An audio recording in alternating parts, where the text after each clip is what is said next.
স্কুলৰ পৰা ৰুম আহি পোৱাৰ পাছত ভাতকেইটা খাই দিয়াৰ লগে লগে ইমানেই বেছি ভাগৰ লাগে, তাৰপিছত আৰু ক'তো যাব মন নাযায়। কিন্তু এই কথাই কথা নহয়, যিহেতু মোৰ আঠখেলীয়া নামঘৰলৈ যাবলৈ মন গৈ আছিলে আৰু ভাদ মাহ গ'লে মনটো ভালো লাগে, সেইকাৰণে আহি ধুনীয়াকৈ গা মূৰ ধুই ৰেডি হ'লোঁ।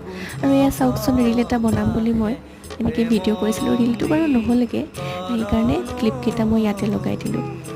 স্কুলৰে এগৰাকী বাইদেউ, তেখেত লগতে ওলালোঁ। বাইদেউ আমাক ছোৱালীৰ নিচিনাকৈ মৰমো কৰে আৰু কথা বতৰা সকলোবিলাক মিলি যায়, গতিকে গৈ খুবেই ভাল লাগে তেওঁৰ লগত। আৰু আমি তাত গৈ পাওঁতে 7:30 মানেই বাজিলে। ইমান ধুনীয়া নামঘৰৰ পৰিৱেশটো।